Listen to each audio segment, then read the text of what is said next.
Esas Sí. electorales que han quedado en el camino. Estamos con Victoria Donda. Hola Victoria, gracias Hola, ¿qué tal? Buen por día. venir. Veíamos el informe, no tanta gente que fue estafada, porque en realidad los créditos UBA eran una excelente oportunidad para muchos para lograr su primera vivienda y fueron estafadas, pero pensaba en tantas otras estafas, ¿no?, que venimos sufriendo, empezando por pobreza cero, por poder controlar la inflación.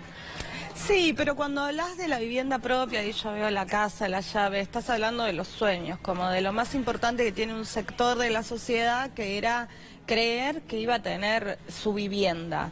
Y hoy se encuentran ante la situación angustiante. Yo hace unas semanas estuve hablando con gente de la Villa Olímpica, que de pagar 15.000 pesos, 17 de cuota para poder tener su casa propia, hoy están pagando 37, 35. O sea, la verdad es que el aumento de la cuota es exorbitante y esto es porque está estado de la inflación. Hay que recordar que en este tiempo de Macri tenemos la inflación más alta desde el año 91, ¿no? Entonces, ¿a quién beneficia el gobierno? Está claro, a los que se benefician con las ganancias de cobrar estos créditos UBA, que además, al estar atados a la inflación, generaron una expectativa en una parte grande de la sociedad, pero hoy no sabemos bien cómo va a terminar esto. Diputada, y hablando de expectativa, ¿le genera alguna expectativa a los anuncios que llegarían del presidente Mauricio Macri el próximo miércoles sobre consumo, sobre precios?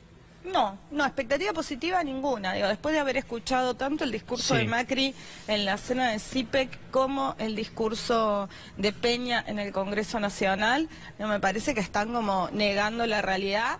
Digo, porque bueno, yo creo que tienen dos caminos: o siguen negando la realidad o aceptan que fracasaron y aceptan que no pueden seguir dirigiendo este país. ¿Qué no serían anuncios electorales entonces? Yo creo que son anuncios electorales. Yo creo que este gobierno fracasó en lo que le explicó de cara a la sociedad. Esto lo quiero dejar muy claro, porque hay quienes se enriquecen, ¿eh?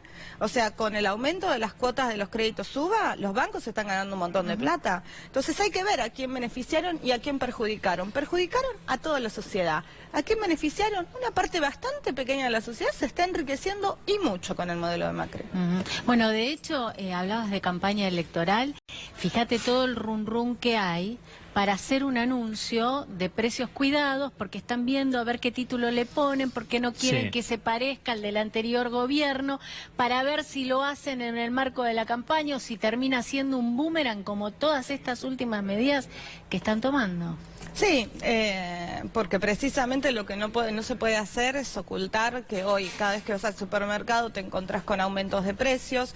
No podés desconocer que la canasta básica en estos 3 años aumentó el 300%. Yo les pregunto a cualquiera, les pregunto a ustedes, ¿en cuánto aumentó?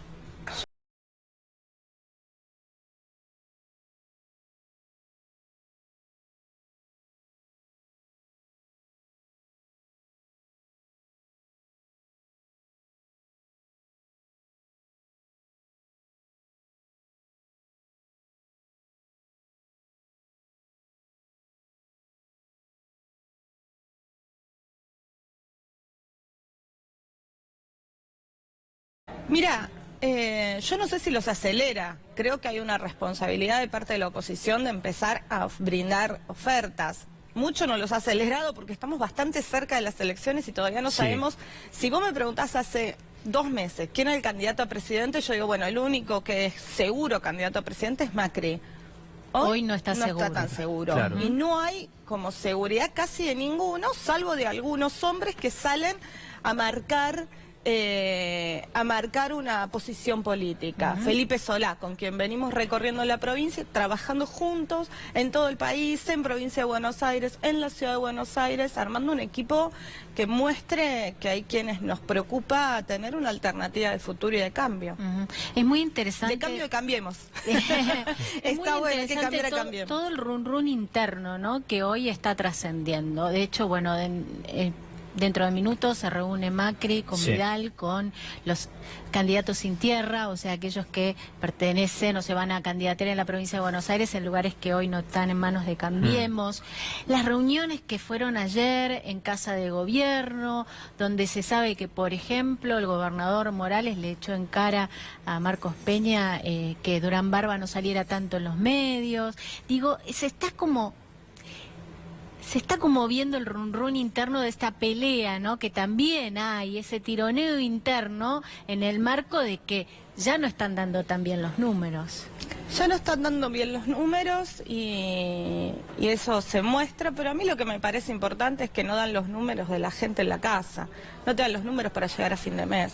Entonces el resto de las peleas de Cambiemos, el resto de las peleas de una parte de la oposición, de la política, y al ponerlo tan en escena y en primer plano, lo que hacemos es no hablar de lo importante. Lo importante es que tenemos un Congreso que no está funcionando, porque el gobierno se encarga de que no funcione, porque son los que tienen la responsabilidad de hacer que funcione. Abonás el discurso de Graciela Camaño del otro día. Y muchas propuestas para enfrentar esta crisis económica. Cuando yo voy caminando por la calle, la gente me dice dos cosas. Primero, únanse porque no se aguanta más esto. Y después hagan algo para frenar la crisis, para frenar la caída. Bueno, para frenar la caída hay que ponerse a decir, muchachos, la leche no puede estar más cara que un litro de nafta. Sí, sí. Diputada, como dirigente político, además, teniendo en cuenta que el Fondo Monetario Internacional ayer le habló a todos los políticos de la Argentina acerca de las recetas del Fondo Monetario Internacional y que más allá del que sea elegido o elegida presidente en octubre, tiene que continuar con las mismas recetas. Como política, ¿cómo tomó esas declaraciones de Christine Lagarde? Christine Lagarde puede dar todas las declaraciones que se le ocurra. Yo creo que quien sea presidente o presidenta tiene que plantear, así como lo hizo Kirchner en el 2003, armó un gobierno de transición. No eran todos kirchneristas en el gobierno, estaba Labaña como ministro de Economía, estaba Prat Gay en el Banco Central, de hecho había algunos funcionarios que después se fueron, todo eso lo que marcó es la posibilidad de gobernar un país que venía de una crisis muy importante en el 2001 y sobre todo le dio la posibilidad a Kirchner de plantarse desde otro lugar en relación con el Fondo Monetario Internacional. Y creo que eso es lo que hace falta, un gobierno de transición, un gran acuerdo nacional entre distintos sectores de la política que pueda hacer que nos sentemos a discutir con el Fondo Monetario desde otro lugar. Ir de rodillas a pedirle por favor que nos presten plata para caer en la rueda sin fin en la que estamos hoy de recesión y ajuste permanente no es un error, es una decisión que tomó Cambiemos, pero es una muy mala decisión para el resto de los argentinos y argentinas. Ahora, en el marco de esta paralización que se ve en el Congreso, de la que hablaba también, te decía Graciela Camaño el otro día, ¿cuál es la expectativa para el próximo mes? ¿Volverá la discusión del aborto al Congreso? ¿Le conviene al gobierno en el marco de la campaña? ¿Cómo al lo gobierno ves? le conviene todo lo que quite la atención de la situación económica. Sí. Entonces, como no hay forma de quitar la atención de eso, creo que van a fomentar cualquier tipo de grieta que haya en la sociedad. Yo creo que hoy la discusión del aborto es una discusión importante porque en medio de la campaña queremos que los candidatos y candidatas nos digan qué tipo de país quieren tener, un país con legalidad o en clandestinidad. Claro. Pero que eso no tiene que... hoy no hay condiciones para, por ejemplo, abrir audiencias públicas como lo hicimos el año pasado, porque ya lo hicimos el año pasado, las posiciones están planteadas, sí vamos a trabajar para que el proyecto salga este año. O sea que habrá trabajo en comisión. Habrá trabajo en comisión. El trabajo en comisión está hecho. El consenso en la Cámara de Diputados se juntó el año pasado y tuvimos media sanción. Habrá que ver cuál es la mejor estrategia legislativa para que este año podamos tener otra media sanción. Y hablando de temas parlamentarios y en un año político, ¿hay algún desafío fuerte para el Congreso en este 2019 o es todo expectativa electoral? No, hay un desafío fuerte. Uno de los desafíos es poder sacar la legalización de la interrupción voluntaria del embarazo. Otro de los desafíos es reunir las voluntades necesarias para frenar los tarifazos. Hay que frenar los tarifazos, sobre todo en los servicios públicos. Ustedes piensan que este mes la gente va a estar recibiendo boletas de gas con un 80% más caros que el año pasado. Imagínense lo que va a ser en julio cuando el frío empiece a apretar. ¿Cómo va a pagar la gente esas boletas? No solo la crisis de cómo pagar esas boletas, sino en los lugares más vulnerables, la cantidad de gente intoxicada que va a haber resultado de los medios que van a usar para poder calentarse, porque las garrafas también aumentan. Entonces, necesitamos urgente poner el Congreso a funcionar para frenar los despidos, frenar los tarifazos, frenar el rumbo de este gobierno que parece dispuesto a llevarlo. Bueno, en ese sentido, quedó marcado ya el 1 de marzo, y esto es comunicación política, que el discurso del presidente Mauricio Macri cambió de tono, algo que reafirmó también el jefe de gabinete Marcos Peña cuando estuvo presente en la Cámara de Diputados. Como resumen de la semana y también lo que fue Marcos Peña en diputados, ¿cómo lo resume usted? Ese tono que toma el gobierno ahora de confrontar también en el discurso político. Me parece como un manotazo ahogado perdido. El gobierno fracasó, el gobierno está muerto y va a hacer cualquier cosa para tratar de vivir. El problema es que en ese cualquier cosa es campaña sucia por los medios de comunicación, es fake news en las redes sociales, es cualquier cosa, es hacerse los enojados. ¿Enojados con quién están? Yo lo escuché al presidente pedirle a los argentinos que confiemos en nosotros mismos. Yo en nosotros mismos confío, no confío en él. Ese es el problema. Entonces, tanto enojo con la sociedad que deja de confiar en él, y la verdad es que cuando vos vas al supermercado y aquellos que te prometieron, que te pidieron que le juzgues la gestión para ver por si han sido capaces o no de bajar la inflación, lo único que está haciendo la gente es haciéndole caso, está juzgando la gestión. Lo que pasa es que ha sido inútiles para la sociedad, muy útiles para la clase social que representa. ¿Cómo estás viendo todo lo que está sucediendo en la justicia? Con preocupación, pero no es nuevo. Creo que el Poder Judicial es uno de los poderes que tenemos que rediscutir, ¿no? Necesitamos un Poder Judicial de cara a la sociedad que... No es nuevo porque se sabía. No se sabía públicamente, pero se conocía. No, porque se sabía, no es nuevo porque la gente lo sufre. O sea, cuando vos hablás del Poder Judicial, de estas ollas de basura que se destapa y de mugre que se destapan, te puede parecer como que no te toca, pero cuando vos tenés que ir a la justicia por cualquier otra cosa, te das cuenta que funciona mal para todos. Entonces, eso se siente aún para una mujer que tiene que ir por un caso de violencia de género y lo que tiene que esperar para que se resuelvan algunos casos. Se siente para una persona que tiene que ir a hacer una demanda laboral. Se siente. Cómo funciona el Poder Judicial alejado de la sociedad, se siente. Entonces, ahí hay que rediscutir qué es lo que queremos tener como administración de justicia. Yo te entiendo tu punto de vista, que lo siente todo el mundo, pero cuando hablamos de la utilización de supuestos agentes de inteligencia, porque después nos enteramos que al final ni abogados eran, para armar causas...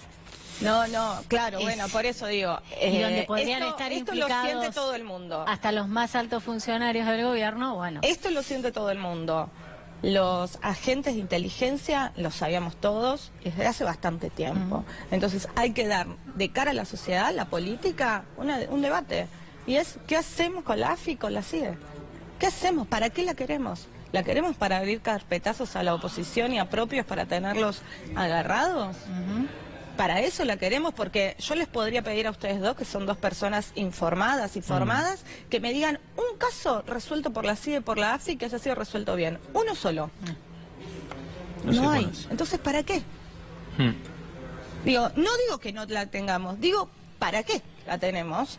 Y empezar a prestar atención a esto. ¿Cuántos fondos reservados se nos van en esa estructura de espías ilegales que tenemos? Claro. Diputada, cuando usted habla que tiene contacto con la gente, cuando la gente habla de los precios del día a día, y si le preguntan cómo se cambia esta situación, ¿cuál es la respuesta? Lo primero que hay que cambiar es el presidente. Con este capitán vamos a mal rumbo. Lo segundo que hay que cambiar es el rumbo. Hay que sentarse con el Fondo Monetario, restablecer una forma de diálogo donde no seamos lacayos de ellos, o sea, nosotros que tengamos en Argentina una oficina del Fondo Monetario Internacional diciéndonos lo que tenemos que hacer. Es una renuncia de soberanía como increíble y que nos lleva al lugar donde estamos. Lo que ha hecho el Fondo Monetario en el mundo se ve en el mundo, se ve en Grecia, se ve en España, se ve, sabemos qué es lo que ha hecho. El tema es que lo que pasó no va a ser fácil de recuperar ni rápido, porque estamos hablando de una caída de muchos puestos de trabajo, de gente que se ha caído. La clase media cayó a la clase baja y la clase baja lamentablemente cayó aún más bajo. Digo, es todo un entramado social que va a ser muy difícil de recuperar en lo inmediato. Ningún presidente o presidenta que asuma va a poder recuperar esto rápidamente. Mucho menos si no tiene diálogo con algunos sectores con los que tiene que tener diálogo. Entonces, por eso, cuando algunos candidatos salen o cuando algunos dicen que quieren ser candidatos, pero vos los ves alejados de los movimientos vivos de la sociedad, de los movimientos sociales, del movimiento de mujeres, de los movimientos que hoy han construido esa red social y que quiere vivir mejor y que salen a la calle a decirlo, decís, si esta gente cómo piensa que van a gobernar el país que viene. El país que viene es un país con este gobierno que yo te decía, un país bastante parecido al país que el 2003 agarra Néstor Kirchner, un país donde tiene que haber un gobierno de transición, un gobierno que pueda entender las diferencias que hay, pero pueda dialogar con los distintos sectores y sobre todo con la firmeza de cambiar el rumbo al que estamos yendo, porque es el abismo. Después de esto, está el abismo. Diputada, muchas gracias.